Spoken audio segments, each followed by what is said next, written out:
Good afternoon, everyone. So, today we're going to present Chapter 5, Hypervisor. So, first, what is hypervisor? Hypervisor, or also known as Virtual Machine Monitor, is a piece of computer software, firmware, or hardware that creates and runs virtual machines. So, in other term, yung hypervisor is pwede mo siya magamit ng multiple virtual machines sa isang physical machines. Then next, there are two types of hypervisor, which is type 1 and type 2. Type 1, or also known as native or bare metal hypervisor. This hypervisor run directly on the host hardware to control the hardware and to manage guest operating system. So, si type 1 hypervisor is nagra-run siya direct sa virtual machine, or hindi niya na kailangan ng iba pang virtual machine. Then next, it is also called as bare metal hypervisor. A guest operating system runs as process on the host. So, yung guest host or yung guest operating system is nag-i-interact siya sa virtual machine.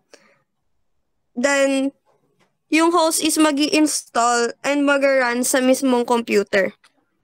Then next is the first hypervisor, which is IBM, developed in the 1960s, were native hypervisor. And yung mga first example of hypervisor na ginawa nila is the Simon, or the Simulation Monitor, and the CPCMS operating system. And then, yung mga modern equivalents ng mga example ng mga nauna is the Oracle VM service for SPARC, Oracle VM service for x86, and the Citrix Sense Server, VMware, ESX, and ESXi, and Microsoft Hyper-V 2008 and 2012. Hosted hypervisors. So, run on top of a conventional operating system, functioning like regular applications and abstracting guest operating system from the host OS. So, examples include VMware, Workstation, and VirtualBox. So, however, the line between hypervisors type can blur. For instance, Linux, KVM, and FreeBSD's Vibe are kernel modules that turn the host OS into a type 1 hypervisor, but can also be seen as type 2 due to their general purpose nature. In 2012, so a proposal was made for a type 0 hypervisor with no underlying OS, though it's a theoretical concept. Next. So the first hypervisors to provide full virtualizations were IBM Simon and the CP40 system, which became the basis for the CP or CMS operating system in 1967. CP40 running on a modified IBM S360 to 40 introduced the dynamic address translation, enabling the virtualization of the hardware supervisor state. This allowed multiple operating systems to run concurrently and separate virtual machines. CP40 was later re-implemented as CP67 for the IBM system 360 to 67, making it the first production computer system capable of full virtualization. Next slide.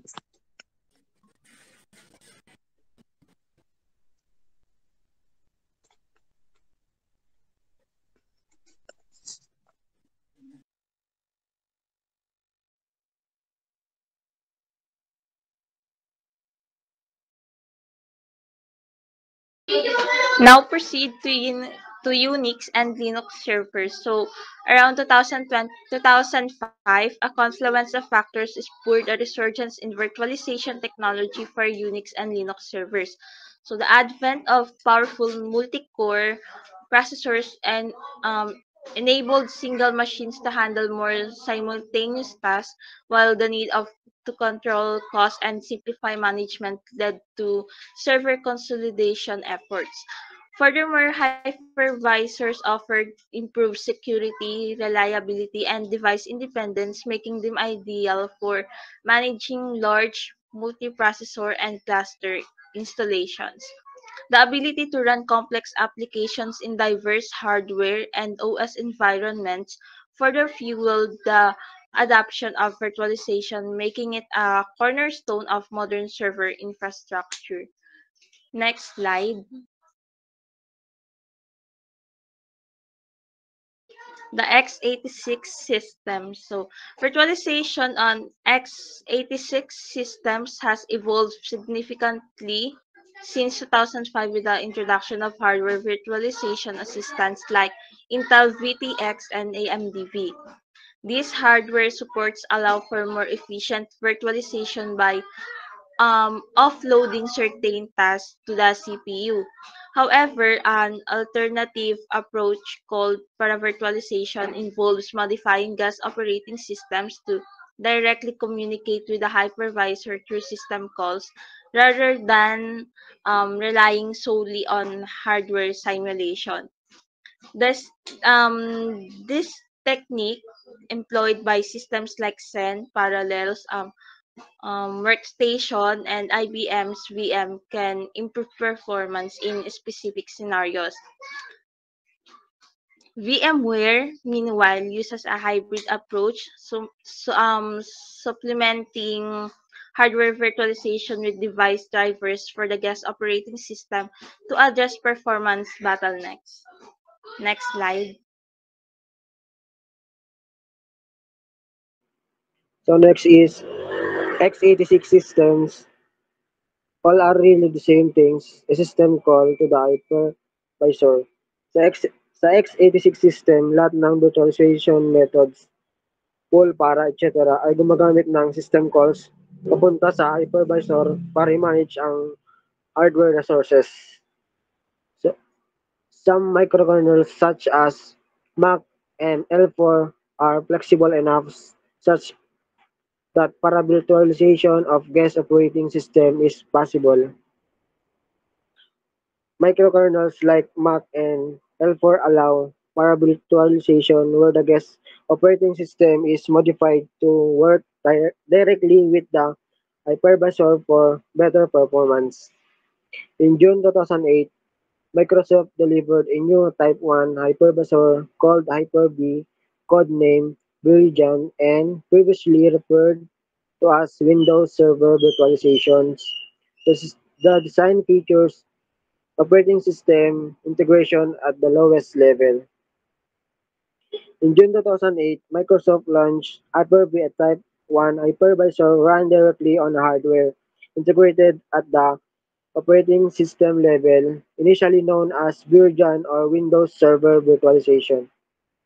Version of Windows beginning with Windows Vista include extension to boost performance when running on top of Hyper-V hypervisor.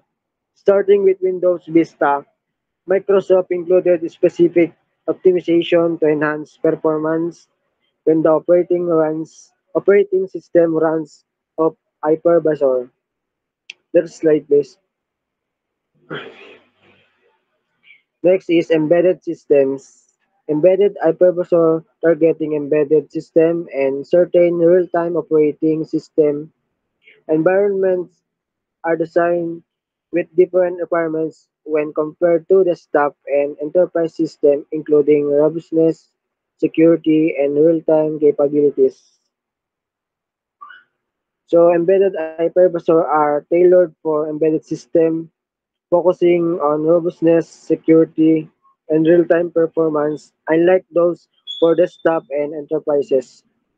The next is the resource constraints nature of many embedded systems, especially battery, powered mobile system imposes a further requirements for small memory size and low overhead. Embedded systems, especially mobile ones with limited resources and battery power, require hyperbusor with small memory footprints and low overhead. x86, MIPS, ARM, and PowerPC as widely deployed architectures on medium to high end embedded system. So the x86, MIPS, ARM, and PowerPC are the most commonly used architectures in medium to high-end embedded system.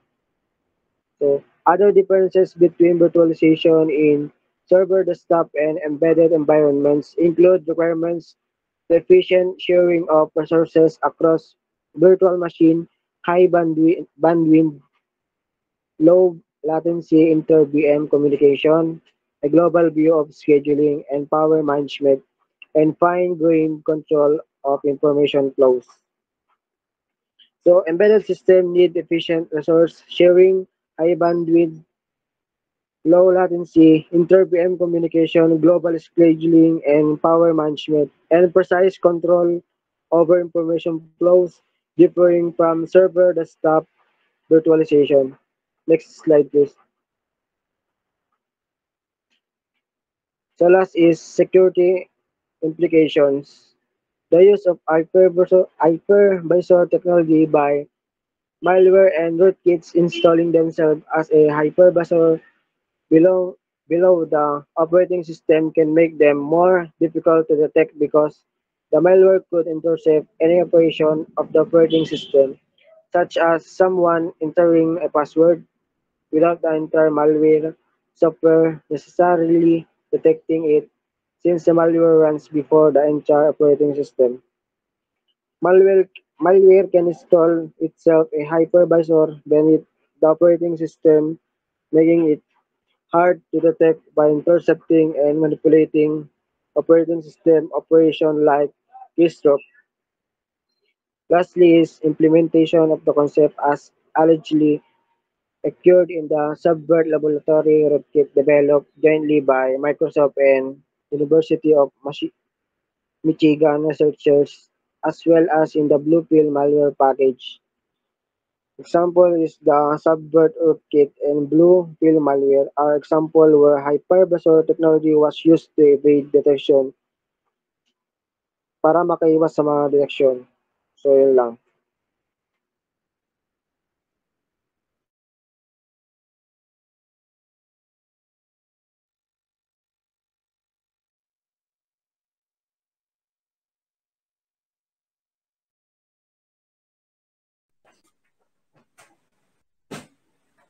That's all po. Thank you.